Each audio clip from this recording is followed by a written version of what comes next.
Greater Visakha నగర ప్రజలు తమ సమస్యల పట్ల చేసిన ఫిర్యాదులకు సత్వరం చర్యలు తీసుకోవడం జరుగుతుందని నగర మేయర్ పీలా శ్రీనివాసరావు తెలిపారు. తన ఛాంబర్ లో జరిగిన మీడియా సమావేశంలో ఆయన మాట్లాడుతూ నీటి సరఫరా విభాగం, ప్లానింగ్ విభాగాలకు సంబంధించిన ఫిర్యాదులు అధికంగా వస్తున్నాయని అన్నారు. ఫిర్యాదుదారులు తమ సమస్యలకు సంబంధించి ఫిర్యాదు చేసేటప్పుడు ఖచ్చితమైన ఆధారాలతో రావాలని సూచించారు. గ్రేటర్ విశాఖలో చాలా చోట్ల ఇంటి డోర్ నంబర్ సమస్యలు ఉన్నట్లు తమ దృష్టికి వచ్చిందని తెలిపారు. పారిశుద్ధ్యం, వీధి లైట్ల సమస్యను త్వరితగతిన పరిష్కరిస్తున్నామని అన్నారు. బీచ్ రోడ్ లో చిరు వ్యాపారులు పారిశుద్ధ్య విషయంలో బాధ్యతతో వ్యవహరించాలని సూచించారు. అంతకు ముందు కూటమి కార్పొరేటర్లు మేయర్ పీలా శ్రీనివాస్ ను ఘనంగా సన్మానించారు.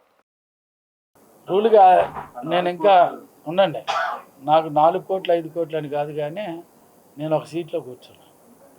తప్పు జరిగిన వారిది ఎక్కడ జరిగినా అది స్ట్రీమ్ లైన్ చేసుకుంటాను. నేను కూడా ప్రధానంగా పారిశుభ్రం మీద పెట్టుకున్నాను. సెకండ్, లైట్ల మీద పెట్టాను. ఇప్పటికే మీరు ఎంక్వైరీ చేయండి. లైట్లో ఎక్కడ కూడా వాటిలో అప్పుడే ఫీడ్బ్యాక్ బాగా కంప్లైంట్ క్లియర్ చేస్తున్నారు. ఎవరైతే మనం ఇచ్చిన సంస్థ ఉందో ఆ సంస్థ గతంలో తప్పించుకో తిరిగేది. ఈవేళ దానికి నేను తావివ్వలేదు.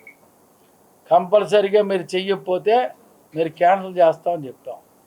దానికి మా అధికారులు కానీ ఆ కాంట్రాక్ట్లు కానీ అలా డేట్ కూడా ఇచ్చారు. బుధవారం ఫైనల్.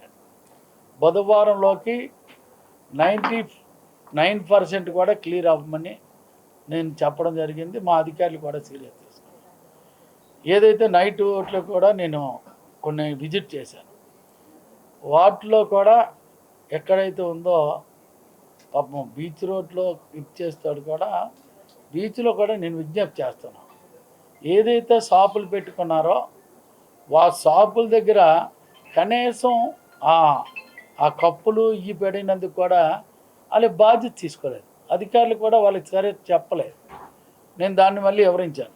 మీరు కంపల్సరీగా మనం ఏ షాపు దగ్గర రెంట్ తీసుకోలేదు, ఫ్రీగా వ్యాపారం చేసుకుంటాడు వాడు.